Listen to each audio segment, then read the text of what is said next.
Alors c'est vrai que vu le contexte politique, ce que vient de nous dire l'INSEE est plutôt réconfortant. Bonjour Xavier. Bonjour David. Xavier est un beau économiste et directeur principal de l'OFCE.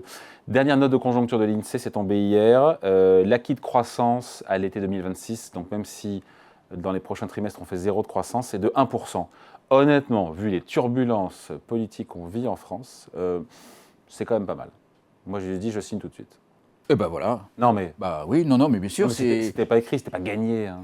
C'était pas gagné. Il y a un certain nombre de nuages qui sont quand même présents, mais c'est vrai que ça montre une certaine résistance, alors à la fois de l'économie française, mais aussi de l'économie européenne. Et alors en plus, c'est un peu flatteur, l'économie française est une des économies qui réussit le mieux en Europe.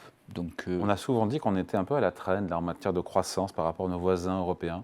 Hors Allemagne, ne me parlez pas de l'Allemagne, qui va mal, mais sinon, comment on se comporte en termes de croissance? On est autour d'1%, en gros. Hein. bah, on se comporte plutôt bien. Il me faut des chiffres là. On fait plutôt bien, on fait moins bien, enfin on fait mieux que la zone euro dans son ensemble. Alors effectivement c'est beaucoup dû à l'Allemagne. Je ne suis pas sûr qu'on fasse mieux que la zone euro dans son ensemble. Si, on est... je suis prêt à faire un petit pari. Vous allez perdre. Ok, pardon, parions. Parions. La France sur la croissance 2025 est plus bas que la moyenne de la zone euro. Ok, parions. Hors France. Avec la France, bref. En tout cas, la France, elle n'est pas à la traîne de l'Europe. Non, c'est ça, voilà. En fait. David, c'est ça qui est important. Oui. Il y a des pays qui font très très bien en Europe, dont l'Espagne, dont on parle souvent, mais la France dénote pas dans le contexte, alors qu'en fait, on aurait pu craindre, à cause de la situation politique, à cause de l'épargne des ménages qui est considérable, du pessimisme des ménages qui est aussi très élevé, on va revenir dessus, à cause de ces éléments-là, on aurait pu craindre effectivement un scénario un peu à l'allemande, hein, c'est-à-dire une économie en capilotade, pas de croissance, croissance quasi nulle depuis plusieurs années. Voilà. Alors, bon, après... Alors, cette résilience, encore une fois, elle peut surprendre 0,9% a priori de croissance au l'INSEE cette année, après 1,1 en 2024. Comment on explique cette résilience? Même si ça freine un peu au quatrième trimestre, hein, l'INSEE nous parle de plus 0,2 de croissance au quatrième trimestre. Après, la bonne surprise est plus 0,5 du troisième trimestre. Oui, il y a eu un excellent troisième trimestre, donc le quatrième trimestre, il est un petit peu une compensation de cet excellent troisième trimestre. Alors, qu'est-ce qui explique qu'on est dans cette situation? Il y a un premier facteur qui joue très fortement, qui est le commerce extérieur. C'est, pour ceux qui suivent l'économie française depuis quelques années, c'est toujours surprenant de dire que c'est le commerce extérieur qui... Ça n'a jamais été un moteur de la croissance française, et là, ça l'est. Et là, ça l'est. Alors, en fait, ça l'est... Qu'est-ce qu'on vend au reste du monde? On vend beaucoup d'avions, c'est principalement des avions, et c'est lié au fait qu'en 2024, il y avait beaucoup de contraintes sur la production d'avions, qui ont été levées en 2025, et donc qui fait que l'année 2025, en matière d'industrie aéronautique, est exceptionnelle. J'entends, mais si on retire les navions, là, il reste quoi, la croissance française? C'est pas ça qui fait la croissance française, quand même, les petits avions. Non, ce ne sont pas que les avions, mais les avions jouent beaucoup. Et le commerce extérieur joue beaucoup. Alors, le deuxième facteur qui joue, c'est l'investissement des entreprises. Oui, et ça, c'est une bonne surprise, parce que beaucoup de chefs d'entreprise ont de quoi quand même être un peu déprimés, neurasthéniques, au vu de tout ce qu'on entend depuis des mois. Ben oui, mais ils ne le sont pas, en fait. Et ben voilà. Et non, ils ne le sont pas. Alors, comment on peut expliquer ça? L'investissement des entreprises, l'activité est portée par la reprise de l'investissement des entreprises. Encore une fois, c'était ni écrit, ni gagné. Alors, comment on peut expliquer ça? D'abord, il y a un petit peu les conséquences du commerce extérieur qui est positif. Derrière l'aéronautique, il y a des sous-traitants. Derrière ces sous-traitants, il y a des entreprises. Voilà. Il y a une politique monétaire extrêmement favorable. Extrêmement favorable. Ah oui, des taux d'intérêt qui sont bas. J'ai jamais entendu ça. Et des conditions monétaires, c'est-à-dire le fait que les prix de l'énergie sont revenus à la normale. Donc ça conduit à des conditions de coût pour les entreprises qui sont plutôt très positives. Énergie et taux d'intérêt. Énergie, taux d'intérêt, et donc ça met les... Énergie, j'entends, taux d'intérêt, ça va mieux, mais c'est pas non plus... on a connu des taux d'intérêt beaucoup plus bas pour les financements sur le long terme, que ce soit immobilier ou autre. Je veux dire, vous êtes endetté à 1%. Non, mais je ne parle pas de l'immobilier, je parle des taux d'intérêt auxquels les entreprises ont accès. Et en fait, si, ils ont quand même bénéficier de la politique monétaire expansive suite au pic d'inflation où elle avait été extrêmement restrictive, la politique monétaire, et donc là maintenant, voilà. Donc c'est un facteur de soutien. Donc un facteur de soutien avec des taux, que ce soit des taux sur les marchés monétaires qui font ensuite les taux au crédit bancaire qui sont faits aux entreprises ou des taux sur les marchés d'obligations. Et malgré la peur, encore une fois, de la hausse de la fiscalité, l'activité qui est un peu molle, alors ça c'est l'investissement est au rendez-vous et n'est pas un feu de paille. La reprise d'investissement qu'on a vue Non. l'été dernier n'est pas un feu de paille. Et ça, c'est peut-être le facteur le plus encourageant, c'est de dire, bon, c'est un petit peu le résultat de la méthode Le Cornu, c'est-à-dire d'être quand même presque sorti de l'incertitude politique, au sens où il y aura un budget qui sera voté, Hop, hop, hop, hop, hop. au sens où il y aura un budget Deuxième qui sera pari. voté. Un deuxième pari, mais si vous voulez, Votez comment? qui tout double. Qui tout triple. Votez Oui, comment? qui tout triple. Il passe comment le budget? Il va passer, vous allez voir. Ok, le repari. Deuxième pari, au moins ce qui est bien quand on est en Voilà. direct, c'est que... Très bien. Donc, un budget qui sera voté, qui sera passé, qui ne sera pas un bon budget, qui aura plein de problèmes, mais au moins qui sera un budget et qui sera quelque chose sur lequel les entreprises peuvent appuyer leur stratégie. Et puis, c'est un peu le paradoxe français, c'est-à-dire c'est cette situation budgétaire très dégradée, mais en fait, de cet imbroglio politique, ce qui va sortir, c'est un budget qui est relativement peu restrictif. En termes d'économie sur la dépense publique. Et de hausse de fiscalité. Et de hausse, ça dépend pour qui, mais...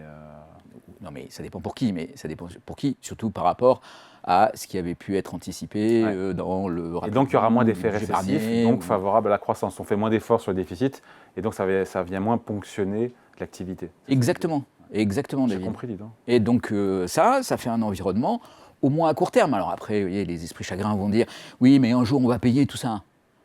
Ben oui, bon, en attendant, on ne va pas Keynes payer. disait, à long terme... Keynes On disait, serait tous morts. Voilà, on sera tous Voilà, et là, en plus, ça peut arriver bien plus vite qu'on ne le croit. pas souhaitable. Non. Bon, Voilà, ça c'est pour des facteurs donc merci, plutôt positifs. donc merci les patrons. Si la croissance tient bien en France, les entreprises... Merci les entreprises, merci les Oui. patrons, oui David. Ça vous fait mal de le dire. Mais pas du tout, Ah, il l'a pas du dit. tout. Ça me fait sourire que vous étiez parti sur cette ligne. C'est un peu inattendu. Je ne m'y attendais pas en fait. Mais j'aime bien le prendre Oui. par surprise. Les consommateurs, on a dit souvent que la consommation en France était atone. Il y a une légère reprise de la consommation des ménages et un petit peu de leur investissement logement aussi. Alors, il y a une reprise de l'investissement logement. Ça, c'est l'effet progressif de la baisse des taux d'intérêt. Et, Pas dans le neuf, hein, mais en tout cas dans l'ancien. bah, pas dans le neuf, mais en même temps, dans le neuf, on a un peu. Voilà, bon, enfin, ok, Je fais le la diagnostic piscine, est un peu. Enfin, bon, les promoteurs sont très, très pessimistes sur les tout derniers chiffres, c'est-à-dire ceux vraiment du troisième et de ce qui s'amorce pour le quatrième trimestre. Mais on avait quand même, jusqu'à l'été, une toute petite reprise du marché de la construction et du marché du neuf, et une reprise assez nette dans l'ancien. Oui.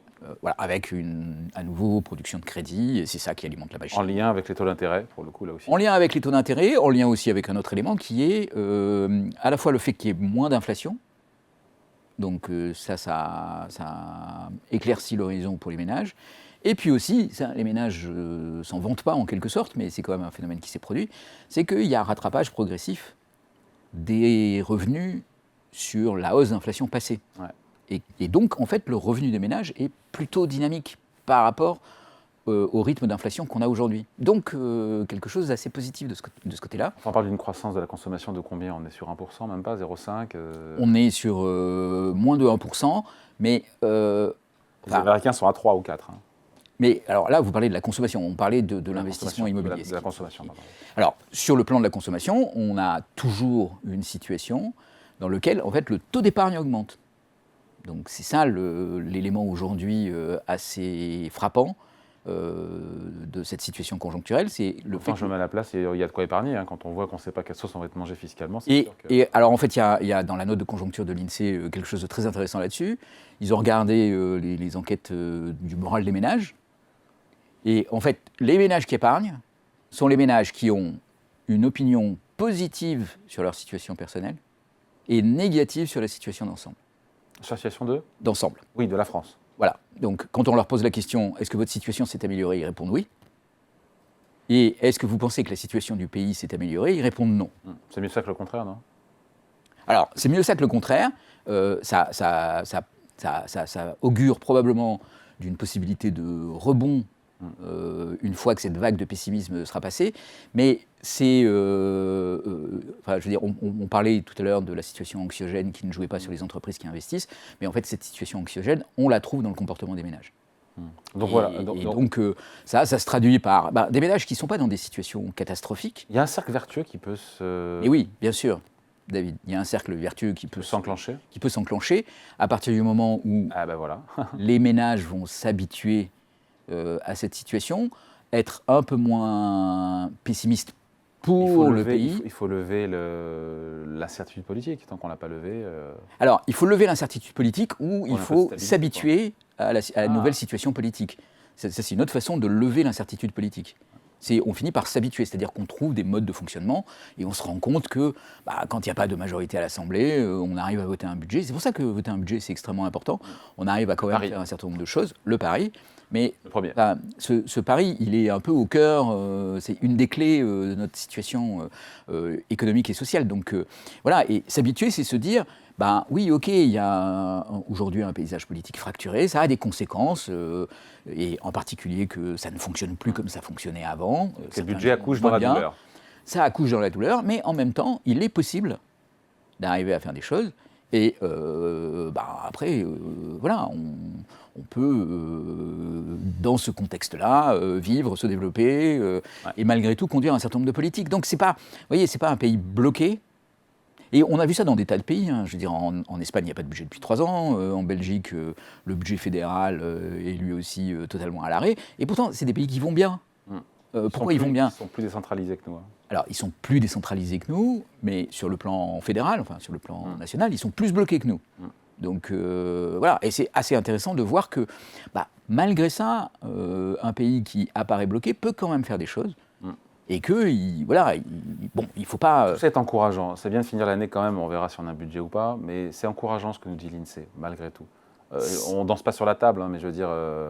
Ce qui est encourageant, en fait, c'est qu'on a un peu l'impression que, en dehors de la question budgétaire, qui est une question en soi, il y a en fait des fondamentaux assez sains aujourd'hui, et que le seul facteur qui vraiment retient l'économie française, c'est ce pessimisme des ménages sur la situation d'ensemble, et pas leur situation personnelle. Donc oui, c'est plutôt encourageant, parce qu'on se dit, ça va finir par se lever à un moment ou à un autre, et à ce moment-là, on aura un cercle vertueux où on se rend compte que les fondamentaux sont assez sains, et qu'on pourra aborder la question budgétaire un tout petit peu plus sereinement, et qu'on se rendra compte qu'avec des efforts mesurés et constants, on arrivera à le résoudre et on arrivera à s'en sortir. Allez, merci beaucoup. Sans panique et sans fin du monde. Signé Xavier Timbaud, économiste, directeur de l'OFCE. Merci, passez de bonnes fêtes. Mais vous aussi, David, et puis évidemment, tous vos téléspectateurs, auditeurs, internautes, et vous aussi. Je pense très fort à eux. Il y a un pari, on va vérifier. Il y a 2 paris. Salut.